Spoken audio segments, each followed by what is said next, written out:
You know, I'm so glad that we're here today and at the North Dakota Tourism Conference. It's been such a great conference. The purpose why we wanted you all to come here is to really highlight what Western North Dakota has to offer. So thank you, Peggy, owner of Tobacco Gardens, a resort in Marina, Amy, CVB Williston. Always nice to have you as my partner. Sarah Otte Coleman, Director of North Dakota Tourism, and Kiera Fox, Acting Director of MHA Tourism. So thank you so much for coming.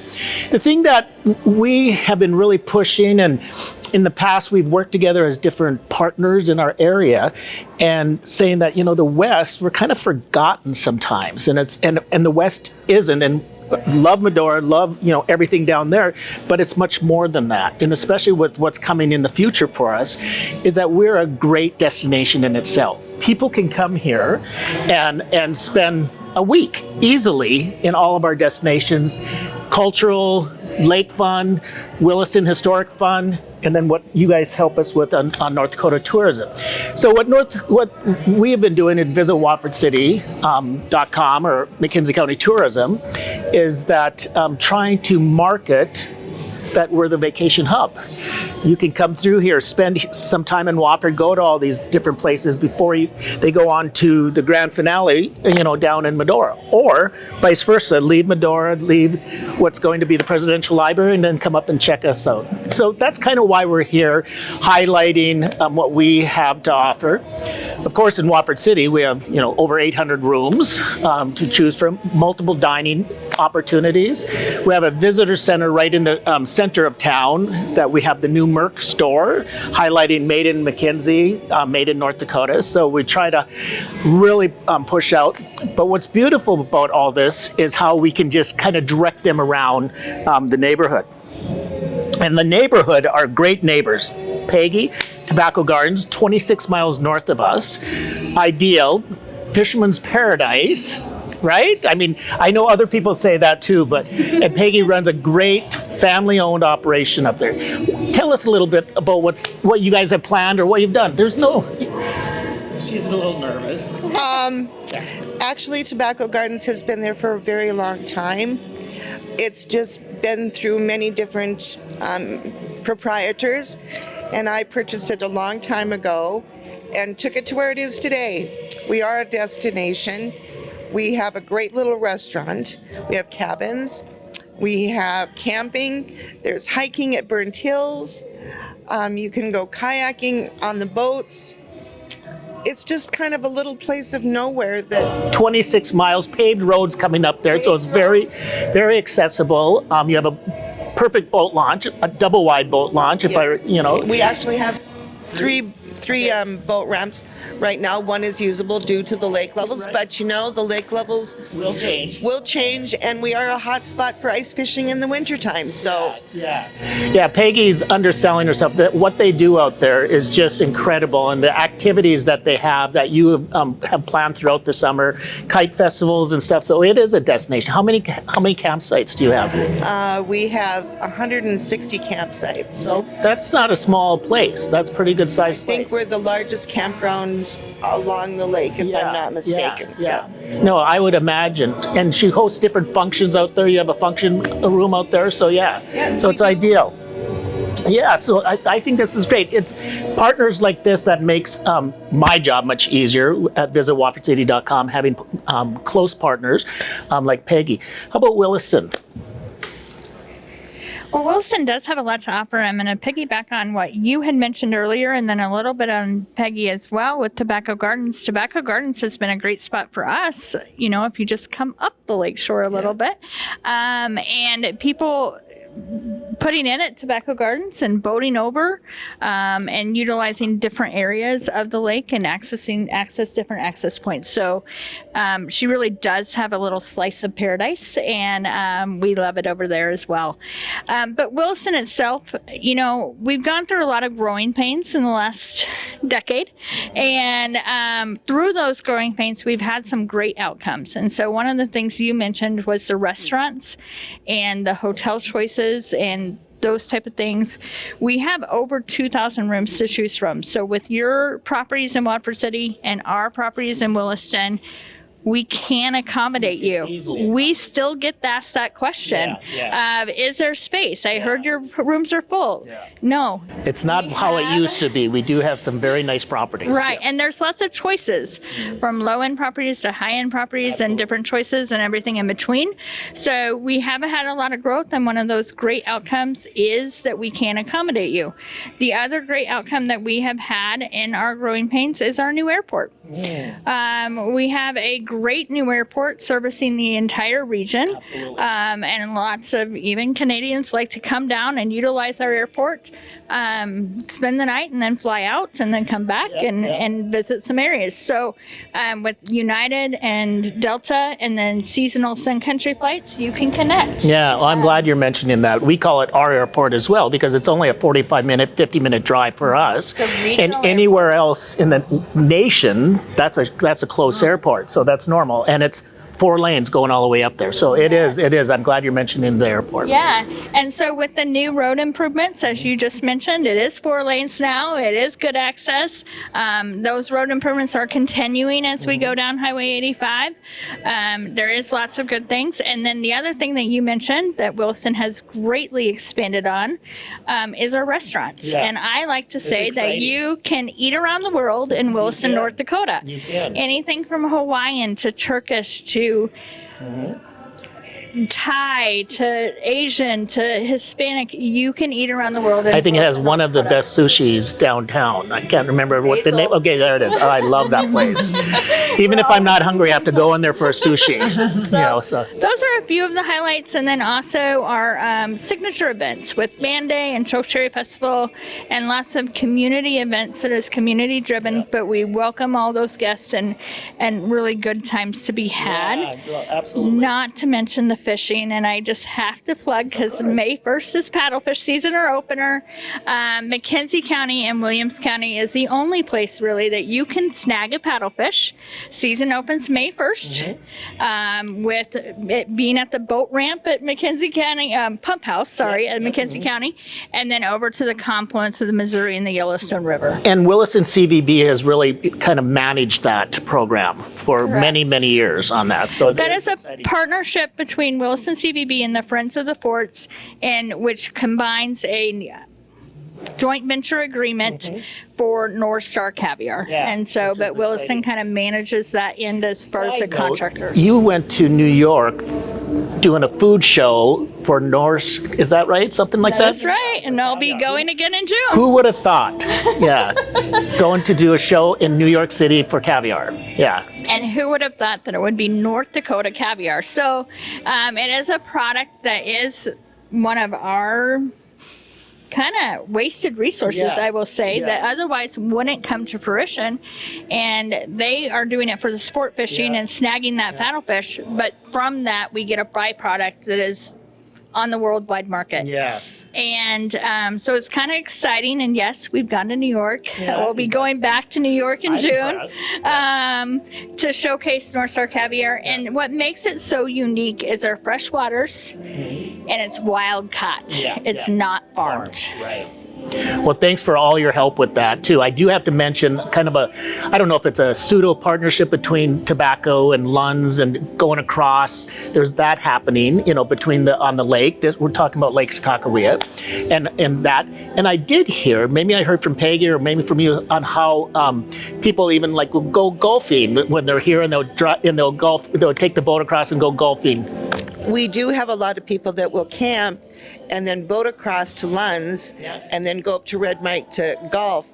And the gentlemen really like it because they can spend a little part of the day doing both things that they enjoy, not just golfing and not just fishing. They can put it together and then keep the family happy by playing on the water too. So see, it's all partnerships. So this is great. Kiera, I'm so glad that you're the acting director right now. It's great to be getting to know you this last year. We have always had a partnership with MHA Nation to some degree, and it seems like like it's going to continue to grow. And with all what you guys are accomplishing over there is just amazing. It is one of our top destinations for us is culturally. They want to know what the tribal community in the nation, MHA Nation, and what's happening over there. Can you tell us a little bit what's going on? Yeah, so like I guess like the main thing I should say is that everybody is welcome to come visit us. You know, we always get that like. That's a good point. It's the very first question we get. Are we allowed to come? Yes, you're very much welcome to come. We're very open. You know, hospitality has been a tradition of ours for centuries. You know, that is something that we pride ourselves on. You know, we make sure our visitors are always fed, make sure they're always entertained. We try to show them a good time. Right. So really, you know, if you don't want to just do cultural stuff, we also have recreational activities too. So, and with the expansion, actually, MHA Nation is expanding pretty rapidly right now. We have buildings going up left and right. You know, we have a family entertainment center that's going up. It's kind of similar to like a Dave and Buster's. Yeah, or, you know, that's exciting. They got like We're excited about that. It's really exciting to see the community like start like to bring those type of activities in for the families. And we're really excited too because the casino is getting a 90-room expansion too. 90, I didn't realize. Yeah, that's huge. It's huge. Yeah, I'm waiting for the restaurant, the bison up on top. I think that's going to be my next favorite place. Yeah, we're really excited too because the dining is going to be good. You know, we're getting another sports bar in there, and then obviously, you know, from the casino we also have primitive and RV camping too, and then we're trying to expand into the other communities. You know, we have 6 powwows throughout the summer, starting in May and ending in August. And like you said, anyone can come to the powwow. Yeah, right? yes. And that was a very important thing that Darren had worked with us on, and to make it comfortable. You know, and I cannot tell you, we had a film crew here one time, and we just happened to pop in there, and everyone made us feel comfortable. And the pageantry and the dances, and I mean, it was just mesmerizing. The drums, it was such a cool experience. Yeah, like I said, hospitality is a tradition. So yeah, everybody's welcome to come to a powwow. You know, if you have any questions, if you're intimidated by it, you know, that's why we're here. We're here to answer those questions that you feel are, you know, a little tough to ask, you know. And I think most people just want to be respectful, culturally respectful. So I think there's that uneasiness and not want to do that. So it's very exciting. And that's something we appreciate are those questions because, you know, we don't want you to have this like assumption, but if you want to come, you know, ask these questions, we're very, very much open, you know, and that's the thing we really communicate with everybody that has these, you know, ideas or questions or even just like a quick phone call, you know, like we get those all the time. Right. But yeah, so like I said, you know, culture, we have our Earth Lodge Village. We have fun. Yes, you know, we have Gary Snow out there. He's our Earth Lodge supervisor. Wesley Snow, his son. They're very awesome. And we also have Tanner Lone Bear Smith. Those are our guides at the moment, and they're always out there, you know. And during the summer, we are open on the weekends. Okay. So that is a big thing for us too. We are right on the banks of Lake Sakakawea. Yes, the heart of Lake Sakakawea. The views are incredible. And right next door is the Interpreter Center. I know that's another division area, but what they've gotten there and it's just world class as far as I'm concerned. Yeah, it's very beautiful inside, and the history is so rich. I mean, like it would take you a couple days to absorb all of it. I mean, not even a couple. You can be there for weeks. So you can months. go and come back and go and come back and get a new experience. Yes, you're gonna get a different perspective from a different person. You know, each family is different over there. Everybody has their own little traditions and how they were told these stories. So no matter who you're talking to over there, you're going to get a different perspective. Unique building, outdoor amphitheater, so you're doing some programming around that. So that's really a neat place. I love when you come in there and you see the sign and you come up over the hill and then all of a sudden there's Lake Sakakawea, there's the Earth Lodge, and here's the Interpreter Set. It's such an incredible place. It's very beautiful in there. You know, they also have their coffee shop and their their gift shop too. The atrium is like my favorite thing because you get to see all of those beautiful neon lights in there. It just makes everything pop. It is. It's beautiful. And then you also have our, our 3 affiliated tribes museum, which is currently under construction.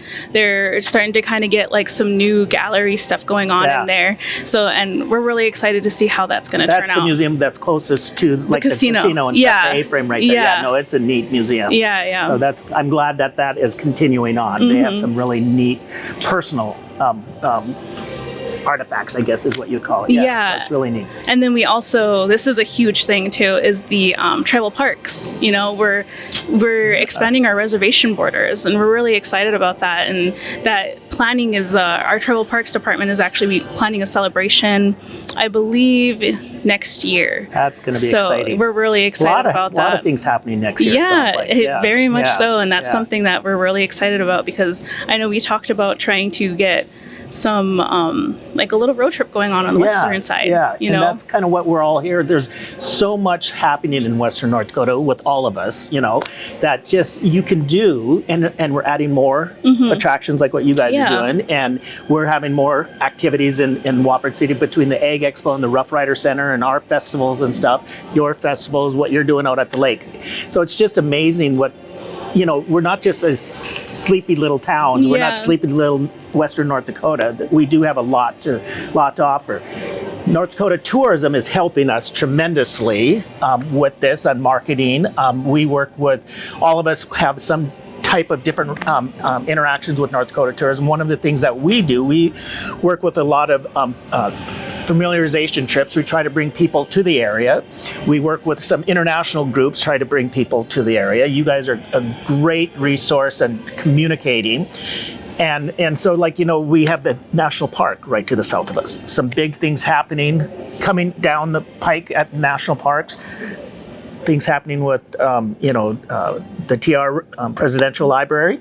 We have this, single track trail, Otte. I mean, kind of iconic for us. So is there any wisdom that you can share with us? Well, I think you guys are hitting it right on the head. I mean, one of our goals at the travel, at our tourism division, is to really extend the stays of the visitors who are coming. We had 25.6 million visitors in 2023. 17 million of them did day trips. Yeah. So what we all need to do is exactly what you're doing here, is work together and cross-sell these experiences, because you're right. We could put a week together easily and entertain people, hit people various activities, right? Like you said, golfing, fishing, cultural events, activities, entertainment, concerts. You didn't even touch on the, all the other entertainment activities, restaurants, dining, shopping, you name it. You add the Otte to that, which is world renowned. World renowned. I can't bring a writer, a media person up there, and they aren't just astonished. Our national park, we think, is going to be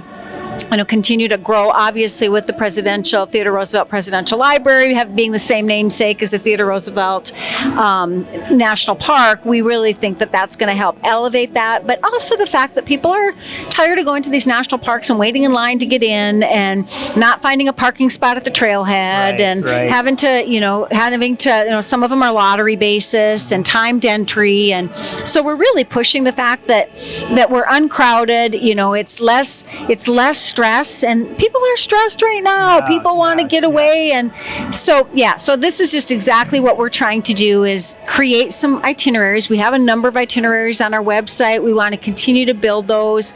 We want to improve the technology. We talked a little bit about AI, and how do we make it so that somebody says, I want to visit Williston, or I want to visit Newtown, or MHA, or Watford City, or Tobacco Gardens, and boom, they generate this itinerary just like that connects all the dots, shows them what they can do. They can pick and choose from there, and it's an easy button for them. Yeah, no, I think that's great. I think one of the things that you nailed on us, and we sometimes, we're in Western North Dakota, wide open spaces. And sometimes, we think, there's nothing here. But just that alone, the wide open spaces, I'm reminded a lot from people who are traveling from the United States, elsewhere in the United States, going out there, going on the national grasslands, the 1 million acres, largest in the country. So you can go out there, and basically get lost. You won't get lost because there's roadsides all over there, but you can get out there. But even going into national parks, I mean, just going through our national parks, there's times, and it's busy, you might meet 1 or 2 cars, but there's always a spot at the overlooks and stuff like that. So I think that's a key point. What do you think the library is going to do for us in the West? I think it's going to elevate everybody's awareness of North Dakota. This will be one of, I think it's either the 14th or the 15th, the first one that's been done, this long after President's death. This is probably one of the most popular presidents in history in a divided nation, and there's so much division right now. I think this is going to bring people together. It's going to provide a spotlight for us.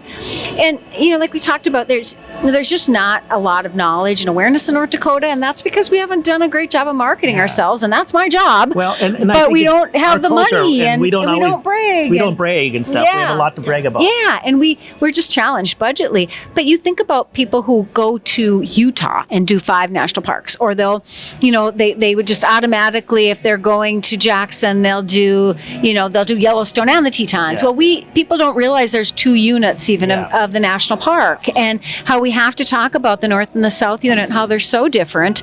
And you should absolutely do both, and the drive between the 2 is an adventure in itself. We just need to continue to pound our drum and market the best we can with the resources we have. Presidential Library still on schedule for July? It is. Their plan is to open up July 4th of 2026. They've got a lot going into a major event to happen during that time. There's discussion about the presidents and all the living presidents being there, and so this could really put North Dakota in the spotlight. Very exciting. So and I think the other thing about it is we've had some discussions at the legislative session this year about a lot of it's going to be accessible, even free of charge. Right. The boardwalks and the connection to the Otte and the outdoor exhibits. Just the outdoor exhibits there, just to be able to walk around there is going to be phenomenal. And the program, I think people in some ways, think of a library, and no, this isn't a library. This is a amazing. It's not like a boring, quiet. It's going to be beautiful. Yeah, no, I'm excited. The other thing I'm excited about with the library is that it's going to be the most, the greenest, the most sustainable museum in the world when it opens up.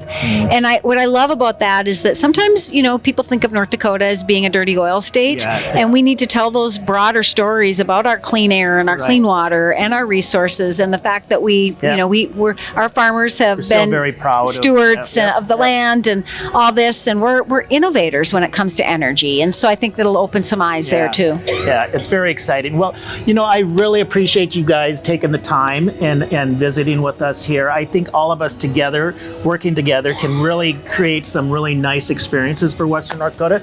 We can do it now. We can do it when the Presidential Library and with the new expansions that the tribal lands are. It's going to be really exciting. I'm looking forward to this summer. I'm looking forward to what we can all offer, and I love my neighborhood, and I love working with all you guys. I love your leadership on this. So thank you guys so much for helping us out on this. Do you have information on your website, social media?